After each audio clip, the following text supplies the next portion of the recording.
Hai, Assalamualaikum. Nama saya Nur Salha Alia Nabila binti Salihuddin. Assalamualaikum, nama saya Nur Putri Syahira. Saya daripada grup 2. Nometri saya 3232007261. Assalamualaikum warahmatullahi wabarakatuh. Nama saya Nurliana binti Muhammad Rizwan. Saya daripada grup 2. Apakah itu pendidikan awal kanak-kanak?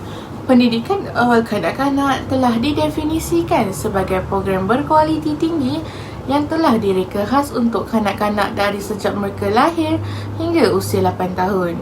Di Malaysia, pendidikan awal kanak-kanak menggunakan istilah prasekolah, taska, tadika atau tabika yang melibatkan kanak-kanak berumur di bawah 6 tahun. Pendidikan awal kanak-kanak juga memainkan peranan yang penting dalam membentuk asas pembelajaran sepanjang hayat, tingkah laku dan kesejahteraan umum. Pengalaman kanak-kanak semasa peringkat awal membentuk otak dan keupayaan mereka untuk belajar, berinteraksi dengan orang lain dan bertindak balas terhadap cabaran harian yang dilalui oleh mereka. Oleh itu, pendidikan awal kanak-kanak mempersiapkan mereka untuk menghadapi dunia dengan lebih baik dan memberikan dasar yang kukuh kepada mereka dalam perkembangan mereka di masa akan datang. Apakah itu JERIS? JERIS adalah singkatan yang merujukkan kepada jasmani, emosi, rohani, intelek dan sosial. Konsep ini juga telah digunakan dalam pendidikan dan pembangunan diri. Mari kita jelajahi makna komponen setiap JERIS. Jasmani bermaksud merupakan aspek fizikal dan kesihatan tubuh badan. Ini juga termasuk aktiviti fizikal, pemakanan dan kecergasan. Sebagai contoh, menjaga kesihatan tubuh badan melalui senaman dan pemakanan yang seimbang. Emosi pula melibatkan pengurusan emosi dalam hubungan sosial. Ini termasuk kemahiran mereka berkomunikasi antara satu sama lain serta menguruskan tekanan diri dan memahami perasaan diri sendiri dan orang lain. Rohani juga berkaitan dengan nilai, estetika dan kerohanian. Ini juga melibatkan kepercayaan, moral dan tujuan hidup. Intelek pula merujuk kepada aspek kecerdasan dan pengetahuan. Ini termasuk kemahiran berfikir, kritis, pembelajaran dan pencapaian akademik. Sosial pula adalah kerja secara berkumpulan yang memerlukan interaksi antara kanak-kanak lain dan guru. Interaksi yang berkesan menunjukkan hubungan sosial yang baik. Kerja berkumpulan memerlukan kanak-kanak untuk memberi dan menerima pandangan terhadap orang lain. Selain itu, terdapat juga dua jenis institusi pendidikan yang berada di Malaysia iaitu Taska dan Tadika. Taska bermaksud Taman Asuhan Kanak-kanak di mana ia merupakan kanak-kanak yang berumur 0 hingga 4 tahun. Manakala Tadika pula bermaksud Taman Didikan Kanak-kanak yang mana terdapat kanak-kanak yang berumur 4 hingga 6 tahun sahaja. Tetapi terdapat juga Taska dan Tadika yang berada di kerajaan ataupun swasta.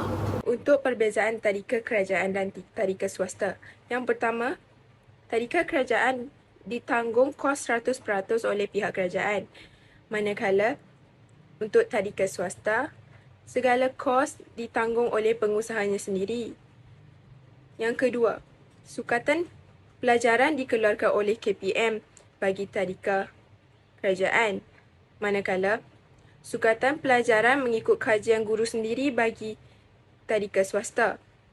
Seterusnya, bagi tadika kerajaan, yuran pendaftarannya agak murah berbanding tadika swasta yang yuran pendaftarannya yang agak tinggi.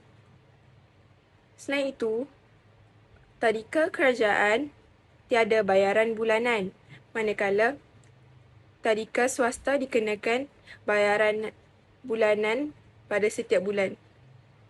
Selain itu, tadika kerajaan, waktu operasi mengikut waktu pejabat, manakala waktu operasi mengikut setiap pengusaha bagi tadika swasta.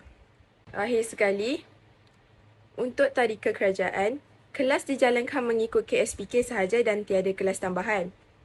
Untuk tadika swasta pula mempunyai kelas tambahan seperti taekwondo, muzik dan sebagainya. Implikasi institusi pendidikan awal kanak-kanak. Pendidikan awal kanak-kanak menetapkan asas untuk pembelajaran sepanjang hayat, tingkah laku dan kesejahteraan umum.